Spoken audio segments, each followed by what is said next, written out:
And good morning, everyone. Welcome into a brand new edition of Sports Medicine Weekly on this Sunday morning. Hope your weekend is going well. I'm Steve Cascio, joined by my co-host, Dr. Brian Cole, the head team physician with the Chicago Bulls, one of the team physicians with the Chicago White Sox.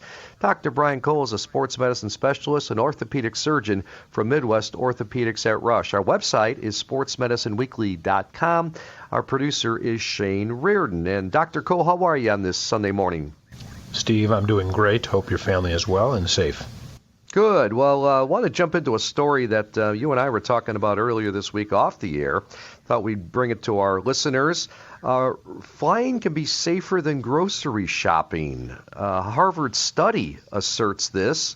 Researchers at Harvard University finding that ventilation systems filter out 99% of airborne viruses. If people follow mask protocols too, their study says it's safer than grocery shopping or eating out, right? It's interesting, Steve. All of us, when we basically stopped traveling in March, obviously we're all asking the hard questions. You'd think intuitively being locked in a sardine can for any amount of time might put any of us at risk. And I think one of the things that I learned early is that these filtration systems continue to recycle and or sort of exhale or spit out air in some combination, and that planes were considered generally very safe just by that alone. The other thing is I actually take care of a lot of flight attendants and pilots, and I, like any patient, I always ask how things are going, what's happening at work, and has there been any impact and so forth. And while clearly there are cases that will be reported, a lot of them felt that they were getting these, they were turning positive for reasons outside of their occupation, working on an airplane, either as a flight attendant or a pilot. So finally, we're starting to get some research, and basically this was an interesting article because it was an article at Harvard School of Public Health and in collaboration with the commercial airline industry, and it was the subject of a nearly 200-page report. And they looked at all the research and case reports regarding transmission on aircrafts. They looked at computer modeling of virus particle movement.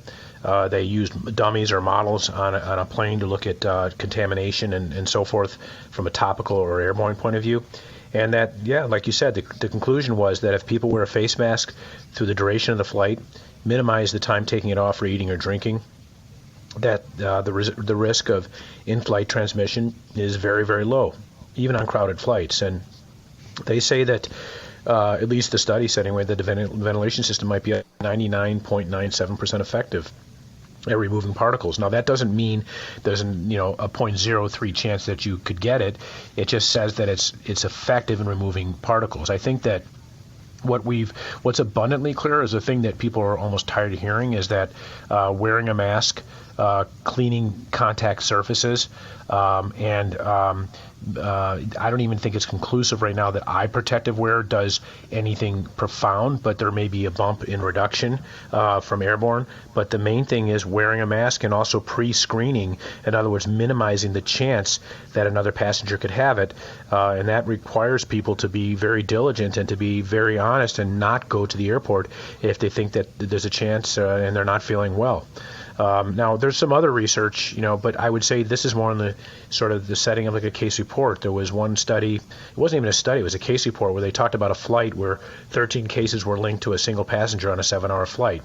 And they actually looked at the strain and were able to tie it together where it was, I think, a similar strain across many of those individuals. And that was also a situation where there were fewer than 1 in 5 seats that were occupied. But the case report is very quick to point out that, people at airports, they go to the lounges, they sit in a waiting area and things like that, and that's the issue of physical distancing, and that we all have to still be really thoughtful about. That flight was an international flight for 7 hours. So I think the take-home is that there's very good data that shows the ventilation system in terms of air that's eliminated or recirculated or recycled does a very good job of getting taking particles out of the air, including those from COVID. But also, it doesn't replace the fact that you have to wear a mask.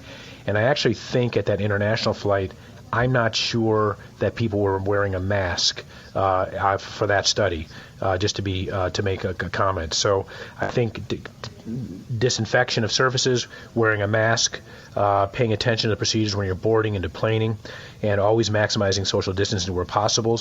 I personally feel, it's reasonably comfortable that the risk is small. And I think, am I an expert? No. Am I following the literature? Yes. Am I following what I hear from other flight attendants and pilots who come into my office on a pretty much regular basis? I would say that at least it's probably not worse than a grocery store. It is probably much better given what's at hand. Does that kind of make sense? Absolutely. Yep. And how about health clubs? I've heard good and bad about that. I see my fitness facility filled up more than ever. It was a little shy when it first got open maybe a month or two ago, but people are good about wearing masks, of course, when they're on the treadmills and things. They take them off, but I think people are, for the most part, at the fitness facility that I work out in, is pretty large. People are adhering to the protocols. Yeah, I mean, I think if the fitness facilities, which they are, have been adhering to, density issues in terms of the number of people at a certain place, and unfortunately, based upon the recent transition, late this week, the numbers are, in terms of the people who can be in the same place, same time, is decreasing. So eventually it's going to have an impact again on health clubs. But when they've adhered to the density of people that are present, and wearing a mask. I know in our club, the tennis, even if you're playing singles tennis, they require you to wear a mask. I've been doing a body pump class with others. It's in an outside, like next to the garage of the fitness center. And so you're outside, but they say you don't have to wear a mask when you're outside like that, but I still wear it.